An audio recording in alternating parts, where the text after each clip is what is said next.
1. Seorang ahli sitologi sedang meneliti sebuah sel yang menunjukkan aktivitas sintesis protein yang sangat tinggi. Berdasarkan kebutuhan fungsional tersebut, organel apakah yang paling mungkin ditemukan dalam jumlah melimpah di dalam sel tersebut? A. Lisosom, B. Kompleks Golgi, C. Vakuola, D. Ribosom, E. Kloroplas.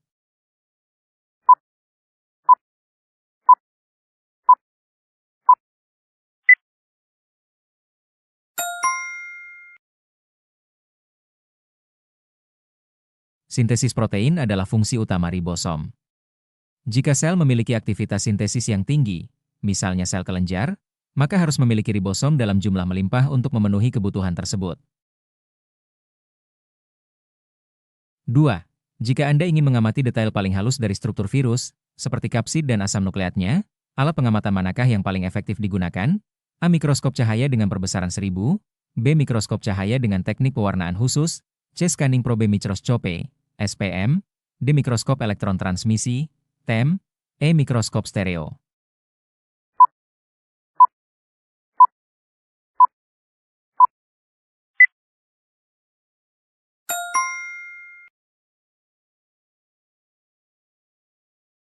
Virus dan objek yang sangat kecil memerlukan resolusi tinggi. Mikroskop elektron transmisi, TEM, memberikan perbesaran dan resolusi jauh lebih baik daripada mikroskop cahaya, memungkinkan pengamatan detail struktur internal virus. 3. Sel otot jantung memiliki kebutuhan energi yang sangat besar untuk berdetak secara terus-menerus. Kondisi ini dicerminkan dari struktur sel otot jantung yang harus memiliki A. Vakuola yang sangat besar untuk penyimpanan air, B. Dinding sel yang kaku untuk perlindungan, C. Banyak mitokondria untuk menghasilkan ATP, D. Lisosom dalam jumlah besar untuk pencernaan, E. Sentriol yang berperan aktif dalam kontraksi.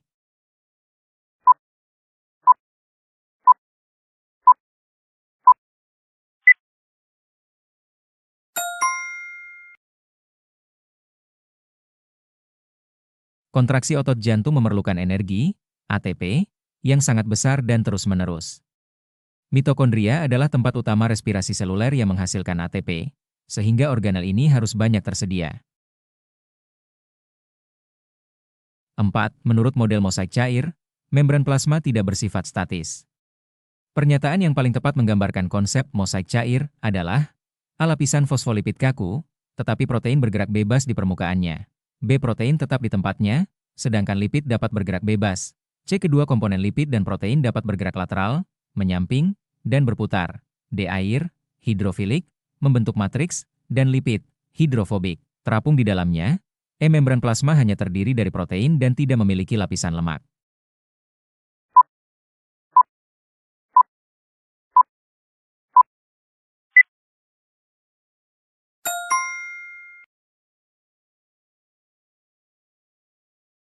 Model mosaik cair menyatakan bahwa membran adalah fluida. Hal ini memungkinkan komponen penyusunnya, yaitu lapisan ganda fosfolipid dan protein, untuk bergerak lateral, menyamping, di dalam lapisan tersebut. 5. Jika membran inti suatu sel mengalami kerusakan, fungsi sel yang akan terganggu secara langsung adalah A. Sintesis lipid pada retikulum endoplasma, B. Pencernaan organel yang rusak oleh lisosom, C. Pengaturan aktivitas sel dan penyimpanan informasi genetik, D. Pembentukan energi melalui respirasi seluler, E. Modifikasi dan distribusi molekul oleh kompleks Golgi.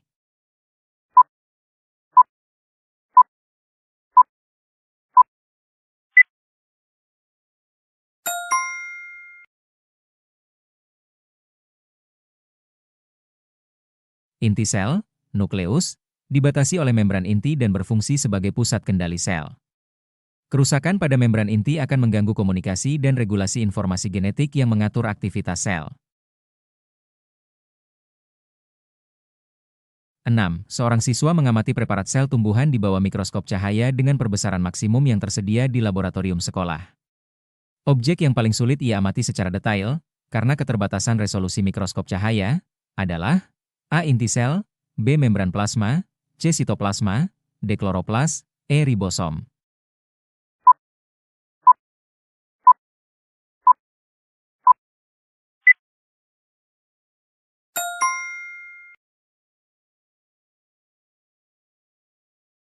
Mikroskop cahaya memiliki keterbatasan resolusi. Ribosom adalah organel yang sangat kecil dan hanya dapat diamati secara detail menggunakan mikroskop dengan resolusi sangat tinggi, seperti mikroskop elektron. 7. Pada retina mata, sel yang bertugas mentransmisikan sinyal dari fotoreseptor, sel batang kerucut, menuju sel ganglion adalah A. Sel amakrin, B. Epitel pigmen retina, C. Sel bipolar, D. Sel horizontal, E. Sel saraf optik.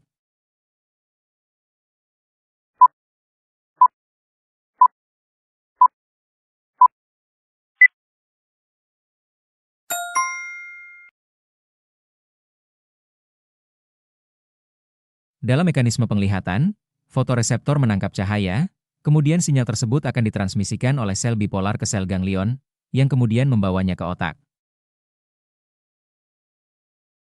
8. Sel sperma memiliki ekor yang mengandung aksonema dikelilingi oleh mitokondria. Mengaplikasikan konsep struktur dan fungsi sel, peran mitokondria di ekor sel sperma adalah A. Menghasilkan protein struktural untuk ekor, B. Menyimpan materi genetik agar tidak rusak saat bergerak, C. Mengatur arah pergerakan sperma menuju sel telur, D. Menyediakan ATP untuk pergerakan ekor, E. Mencerna sisa-sisa metabolisme sel sperma.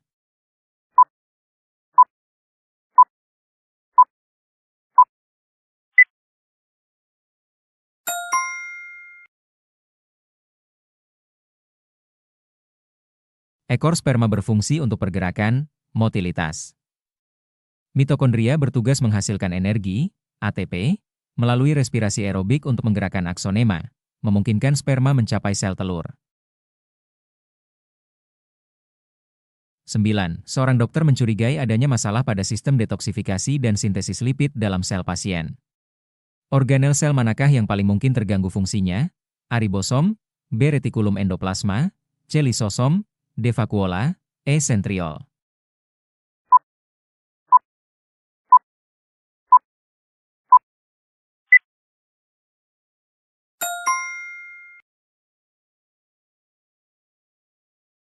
Retikulum endoplasma halus berperan penting dalam sintesis lipid, metabolisme karbohidrat, dan detoksifikasi obat racun, terutama di sel hati.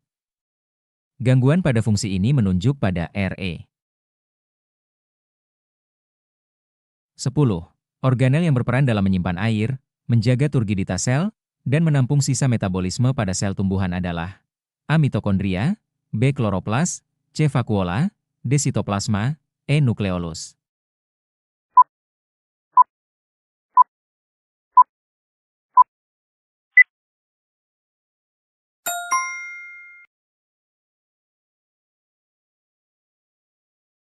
Pada sel tumbuhan dewasa, vakuola berukuran sangat besar. Ia berfungsi utama sebagai tempat penyimpanan air, sisa metabolisme, dan mempertahankan tekanan turgor sel. 11. Cairan matriks yang mengelilingi organel di luar inti sel dan bersifat dinamis, dapat berubah dari cair menjadi gel, disebut A. Sitoplasma, B. Sitosol, C. Nukleoplasma, D. Vakuola, E. Membran plasma.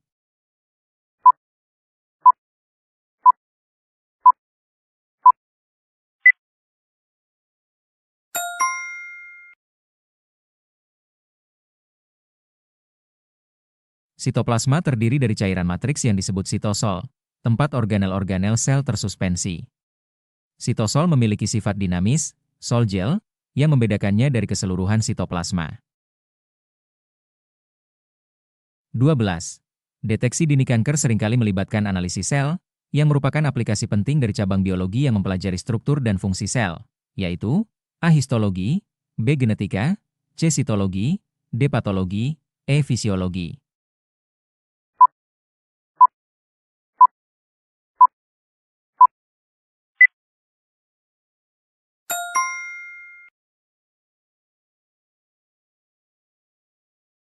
Sitologi adalah cabang ilmu biologi yang secara spesifik mempelajari struktur, fungsi, dan penyakit sel. Aplikasi dalam deteksi dini kanker, analisis sel abnormal, adalah peran utama sitologi. 13. Seorang ibu membuat manisan mangga dengan merendam potongan buah dalam larutan gula berkonsentrasi tinggi selama semalam. Keesokan harinya, potongan mangga menjadi lunak dan mengerut. Proses biologi apa yang paling bertanggung jawab atas fenomena ini? A. Transport aktif, B. Difusi sederhana, C. Difusi terfasilitasi, D. Osmosis, E. Endositosis.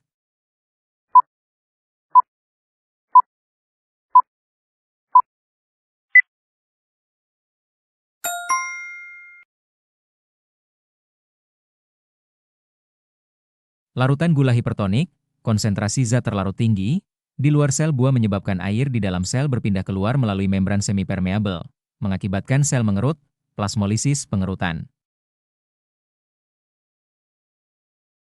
14. Dalam konteks kondisi sel, larutan yang menyebabkan sel darah merah mengalami lisis, pecah, adalah larutan yang bersifat A. Isotonik, karena konsentrasi zat terlarut sama, B. Hipertonik, karena air keluar dari sel, C. Hipotonik, karena air masuk ke dalam sel, D. Isotonik, karena air masuk ke dalam sel, E. Hipertonik, karena konsentrasi air di luar sel lebih tinggi.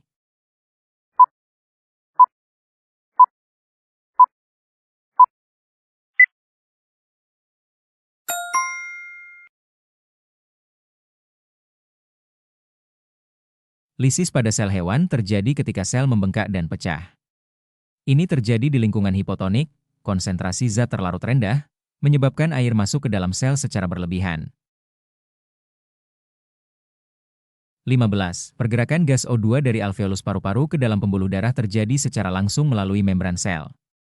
Jenis transport yang paling tepat menggambarkan pergerakan ini, mengingat O2 bergerak sesuai gradien konsentrasi, adalah A. Transport aktif primer, B. Transport aktif sekunder, C. Difusi terfasilitasi, D. Osmosis, E. Difusi sederhana.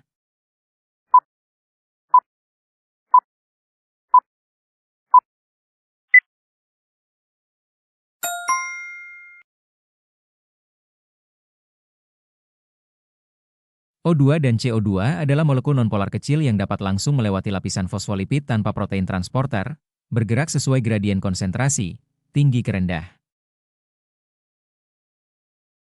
16.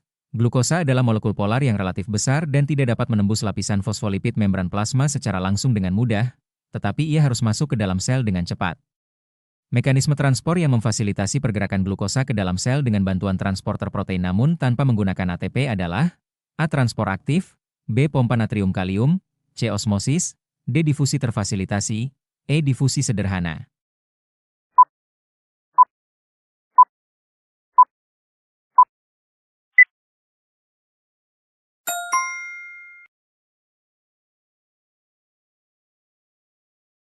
Difusi terfasilitasi adalah transport pasif yang melibatkan protein, transporter glukosa GLUT, untuk memindahkan zat polar besar sesuai gradien konsentrasi tanpa memerlukan energi, ATP.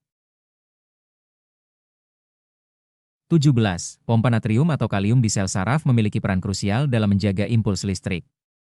Mekanisme kerja pompa ini adalah A. Memompa natrium masuk dan kalium keluar, menggunakan energi, B. Memompa natrium keluar dan kalium masuk, menggunakan energi, C. Memompa natrium dan kalium masuk sel tanpa menggunakan energi, D. Memompa natrium keluar dan kalium masuk, mengikuti gradien, E. Hanya memompa natrium keluar tanpa melibatkan kalium.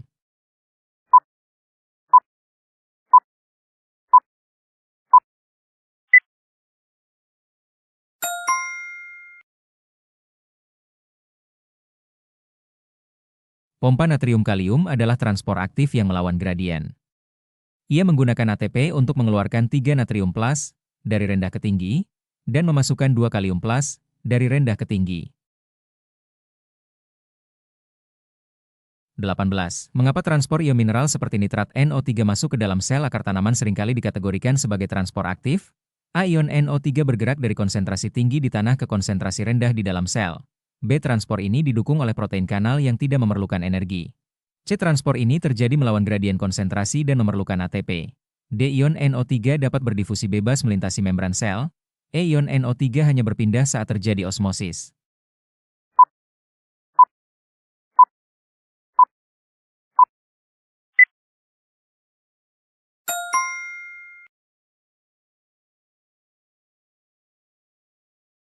Konsentrasi ion mineral di dalam sel akar biasanya sudah lebih tinggi daripada di tanah. Untuk menyerapnya, sel harus melawan gradien konsentrasi, yang hanya bisa dilakukan dengan transport aktif, membutuhkan ATP. 19. Pada kondisi hipotonik, sel tumbuhan akan mengalami turgid. Aplikasi kondisi ini dalam pertanian adalah A. Menyebabkan tanaman layu agar mudah dipanen. B. Menjaga kekakuan sel tumbuhan, membuatnya lebih segar. C. Meningkatkan plasmolisis untuk mencegah penyakit. D. Membuat akar sulit menyerap air dari tanah. E. Mematikan bakteri patogen di sekitar sel tumbuhan.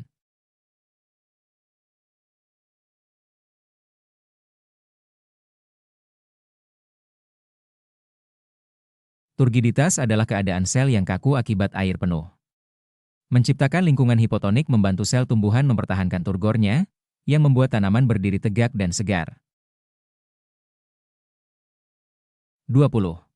Jika suatu zat berpindah melalui membran sel dari area yang memiliki konsentrasi 10% ke area yang memiliki konsentrasi 40%, dan proses ini membutuhkan ATP, maka transport tersebut diklasifikasikan sebagai A. Difusi terfasilitasi, B. Osmosis, C. Transport pasif, D. Transport aktif, E. Difusi sederhana.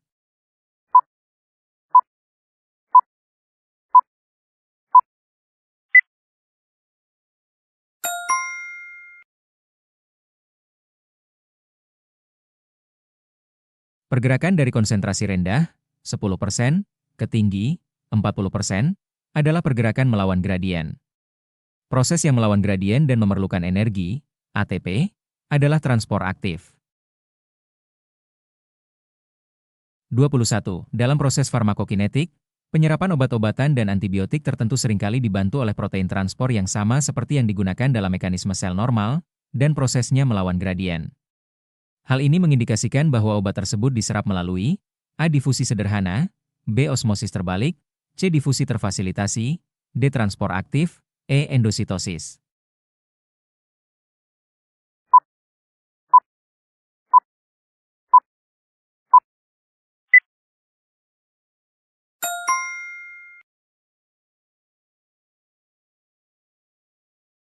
Penyerapan melawan gradien konsentrasi menunjukkan penggunaan protein transport yang memerlukan energi.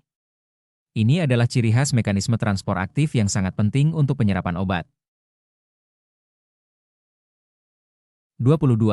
Pompa natrium kalium adalah contoh dari transport aktif primer karena A. Energi yang digunakan berasal dari gradien ion natrium, B. Energi yang digunakan berasal langsung dari hidrolisis ATP, C. Prosesnya searah dengan gradien konsentrasi, D. Hanya memindahkan ion natrium, E. Tidak memerlukan bantuan protein transport.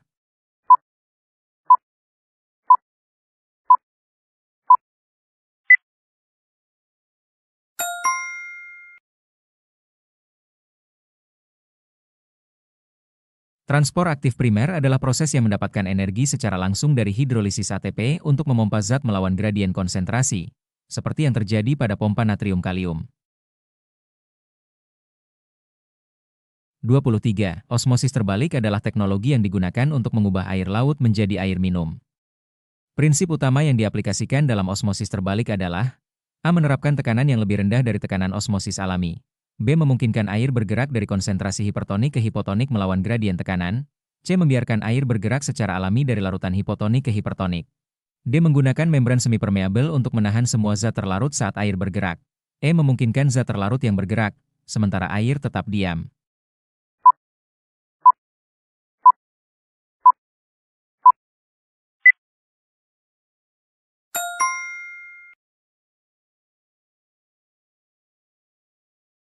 Osmosis terbalik adalah penerapan tekanan yang lebih besar dari tekanan osmosis normal, memaksa molekul air bergerak dari larutan hipertonik, air laut, ke hipotonik, air murni.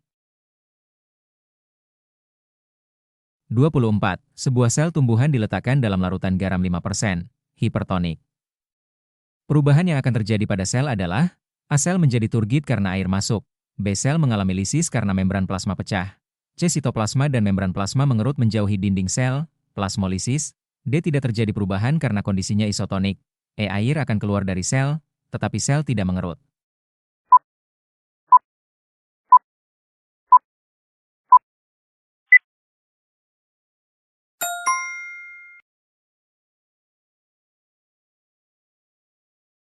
Larutan garam 5% bersifat hipertonik terhadap sel tumbuhan, menyebabkan air keluar. Pada sel tumbuhan, keluarnya air menyebabkan sitoplasma dan membran plasma mengerut, menjauhi dinding sel, plasmolisis.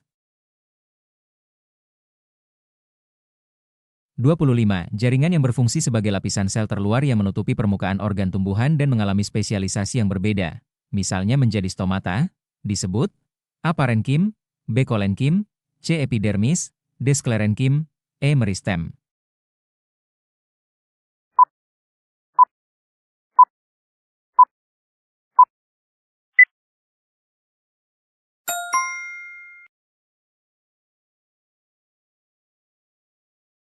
Epidermis adalah lapisan terluar yang berfungsi melindungi. Sel-sel epidermis dapat berdiferensiasi menjadi struktur khusus, stomata, trikoma, sesuai kebutuhan fungsi organ tumbuhan. 26. Tumbuhan monokotil umumnya tidak memiliki jaringan kolenkim. Jika monokotil tidak memiliki kolenkim, jaringan apa yang paling mungkin berperan sebagai jaringan penguat di organ dewasa tumbuhan monokotil? A. Xilem, B. Meristem, C. Phloem, D. Sklerenkim, E. Epidermis.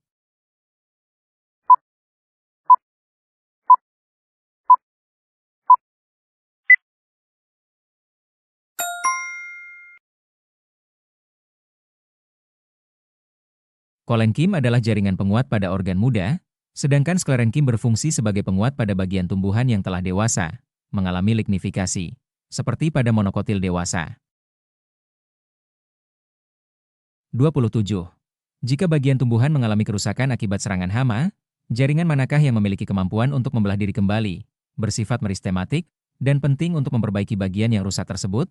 A. Jaringan pengangkut, xilem dan phloem, B. Jaringan kolenkim, C. Jaringan sklerenkim, D. Jaringan parenkim, E. Epidermis yang dewasa.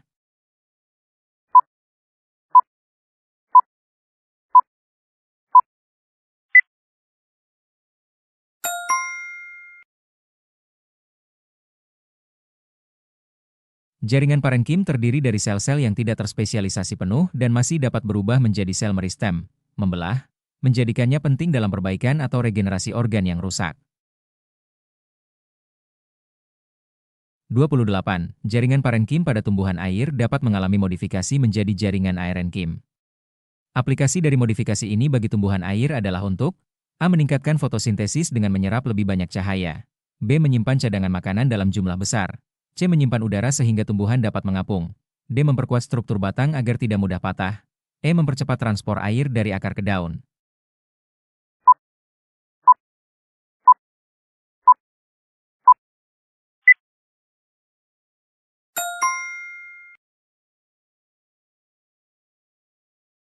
Aerenkim adalah jaringan parenkim yang termodifikasi dengan ruang udara besar antar sel.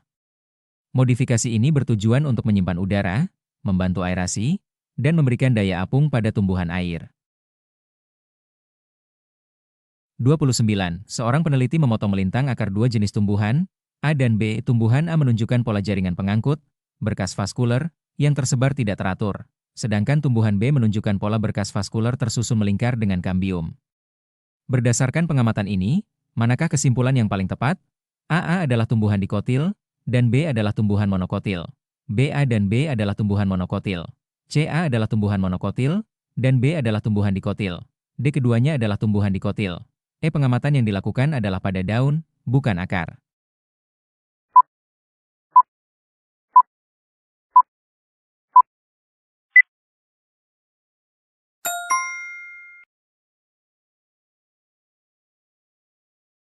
Pola berkas vaskuler tersebar di batang adalah ciri khas monokotil, A. Sedangkan pola melingkar, dengan kambium, adalah ciri khas dikotil, B. Menunjukkan perbedaan struktur anatomi. 30. Pada proses transport zat pada tumbuhan, phloem berperan mengangkut zat makanan hasil fotosintesis, terutama sukrosa, dari daun ke seluruh bagian tumbuhan.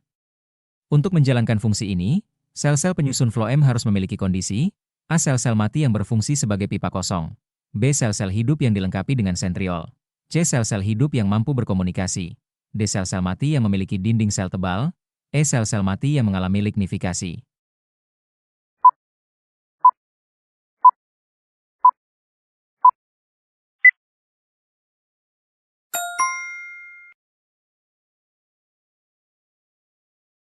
Phloem mengangkut zat hidup, gula. Untuk mengangkut dan mendistribusikan zat secara efisien, mengatur tekanan turgor, sel-sel penyusun phloem, seperti sel tapis, haruslah sel hidup dan mampu berkomunikasi. 31. Seorang siswa melakukan percobaan merendam batang sawi dengan air berwarna, dan beberapa jam kemudian warna tersebut terlihat berpindah ke daun sawi. Proses ini merupakan contoh dari transport air melalui jaringan, A phloem, didorong oleh tekanan turgor, B phloem, didorong oleh tekanan akar, C xilem, didorong oleh tekanan turgor dan daya kapilaritas, D xilem, didorong oleh tekanan akar dan transpirasi, E parenkim, melalui proses difusi.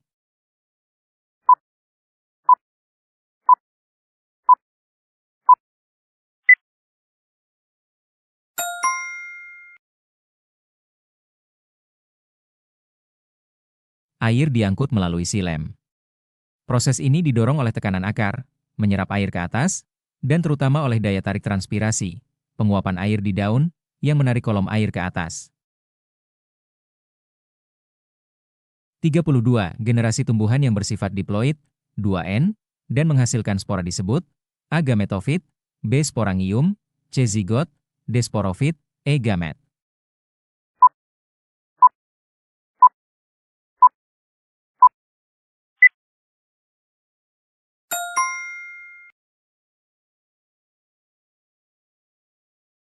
Siklus hidup tumbuhan melibatkan pergiliran dua fase. Sporofit, 2N, adalah fase yang menghasilkan spora melalui proses meiosis, dan spora ini kemudian akan tumbuh menjadi gametofit. 33. Pada tumbuhan paku, generasi yang dominan dan paling sering kita lihat adalah sporofit. Mengapa dominasi generasi sporofit lebih menguntungkan tumbuhan untuk beradaptasi di lingkungan darat dibandingkan dominasi gametofit? A. Gametofit tidak dapat melakukan fotosintesis. B. Sporofit bersifat haploid dan lebih cepat bereproduksi. C. Sporofit dapat tumbuh tinggi dan memiliki jaringan pengangkut, vaskular. D. Gametofit membutuhkan air dalam jumlah besar untuk hidup. E. Sporofit menghasilkan gamet tanpa melalui fertilisasi.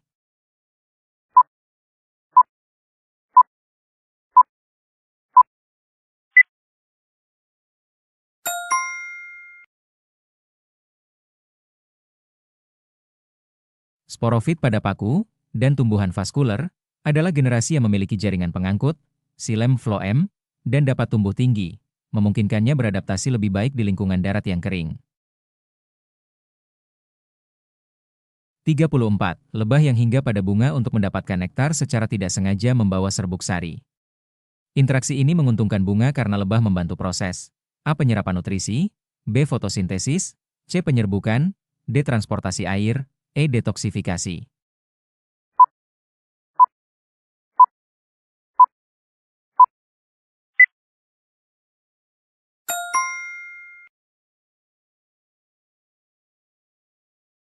Lebah membawa serbuk sari, polen, dari satu bunga ke bunga lain.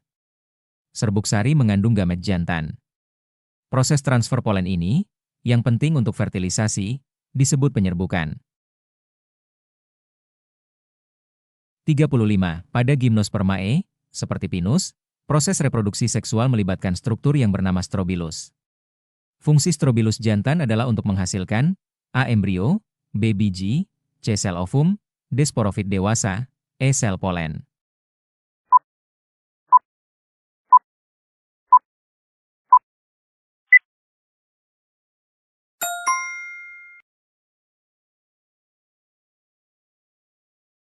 Pada Gymnospermae, seperti pinus, strobilus jantan berfungsi menghasilkan butiran kecil polens, serbuk sari, yang mengandung gamet jantan, untuk kemudian ditransfer ke strobilus betina.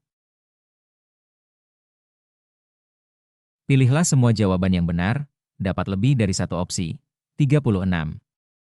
Manakah dari pernyataan berikut yang menggambarkan mekanisme transport pasif melalui membran sel? A. Membutuhkan hidrolisis ATP.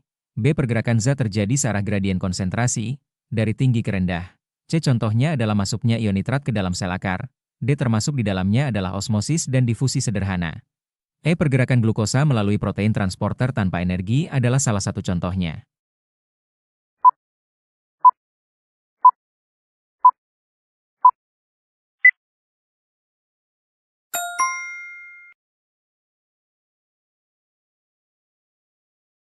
Transport pasif tidak menggunakan ATP dan bergerak sesuai gradien, B. Osmosis dan difusi, D, adalah contohnya. Difusi terfasilitasi, E, juga pasif meskipun dibantu protein. 37. Jika sebuah sel hewan dimasukkan ke dalam larutan garam yang sangat pekat, hipertonik, hal-hal apa saja yang akan terjadi pada sel tersebut? A sel akan membengkak, turgid. B sel akan mengerut, krenasi. C molekul air akan bergerak keluar dari sel. D konsentrasi zat terlarut di dalam sel menjadi lebih rendah. E membran plasma akan mengerut menjauhi dinding sel.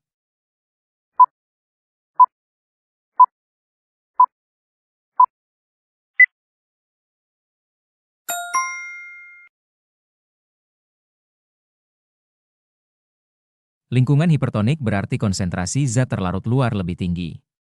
Ini menyebabkan air keluar dari sel, C, melalui osmosis, mengakibatkan sel darah merah mengerut, krenasi, B. 38. Jaringan apa saja yang dapat ditemukan pada berkas vaskuler batang tumbuhan dikotil? A. Kolenkim, B. Xilem, C. Phloem, D. Cambium, E. Epidermis.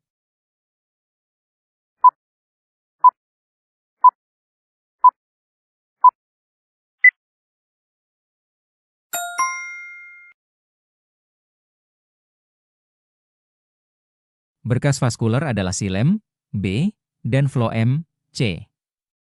Pada dikotil, berkas ini tersusun melingkar, dan di antara xilem dan phloem terdapat cambium, D, yang bertanggung jawab atas pertumbuhan sekunder. 39. Anda sedang mengamati sayatan melintang daun tumbuhan monokotil. Karakteristik struktur manakah yang akan Anda temukan? A. Jaringan pengangkut tersusun sejajar, paralel. B. Stomata hanya terletak di permukaan bawah daun. C. Tidak ada jaringan kolenkim. D. Batang memiliki berkas vaskuler tersebar. E. Jaringan parenkim terbagi menjadi palisade dan spons.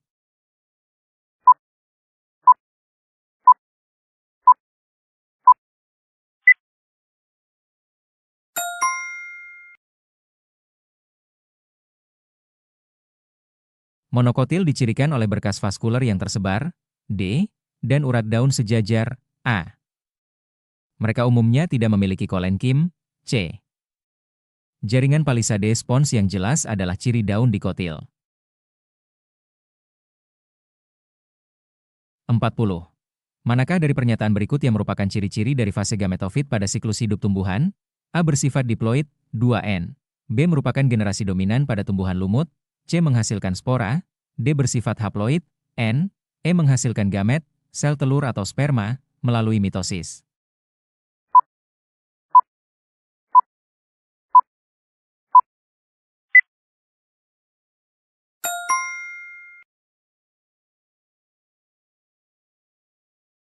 Gametofit adalah fase haploid, N, D, yang menghasilkan gamet, sel kelamin, melalui mitosis, E. Pada lumut, fase ini dominan, B. Sporofit sebaliknya, adalah fase diploid. 41. Mikroskop elektron memiliki resolusi pengamatan yang lebih tinggi dibandingkan mikroskop cahaya, sehingga lebih efektif untuk mengamati molekul dan organel sel yang sangat kecil. Benar atau salah?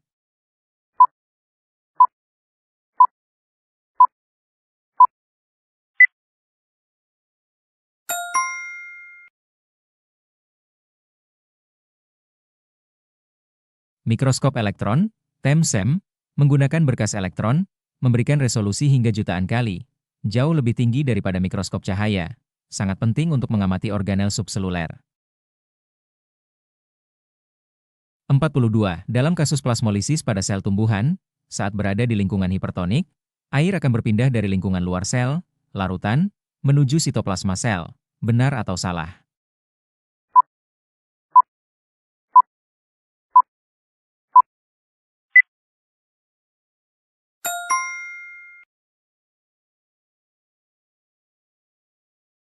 Plasmolisis terjadi di lingkungan hipertonik.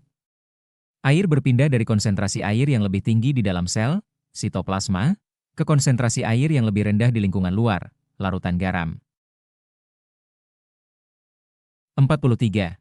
Epitel pigmen retina berfungsi untuk melindungi retina, membentuk penghalang pembuluh darah, dan membersihkan zat berbahaya, sehingga secara langsung membantu sel batang dan sel kerucut bekerja. Benar atau salah?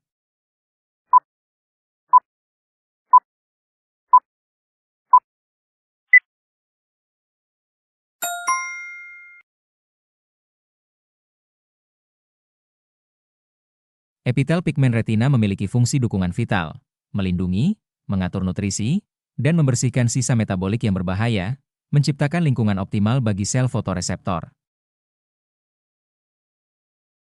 44. Jaringan meristem hanya ditemukan pada tumbuhan monokotil, sedangkan jaringan dewasa seperti parenkim ditemukan pada semua jenis tumbuhan. Benar atau salah?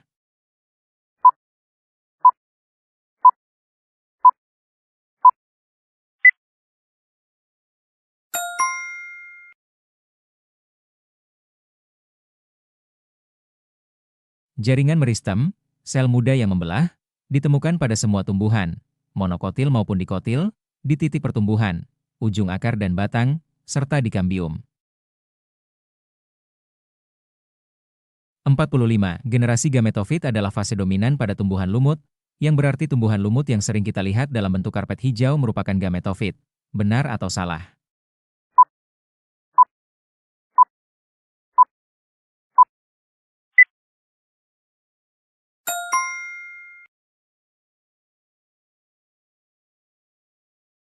Tumbuhan lumut memiliki generasi gametofit, N, yang dominan dan berumur panjang, yaitu tumbuhan lumut hijau yang dilihat.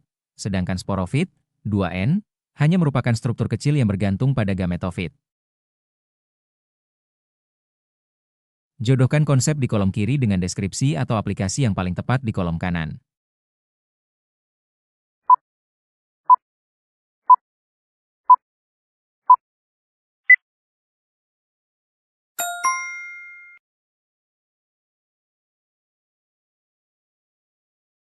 46 mitokondria. Mitokondria adalah pusat energi sel.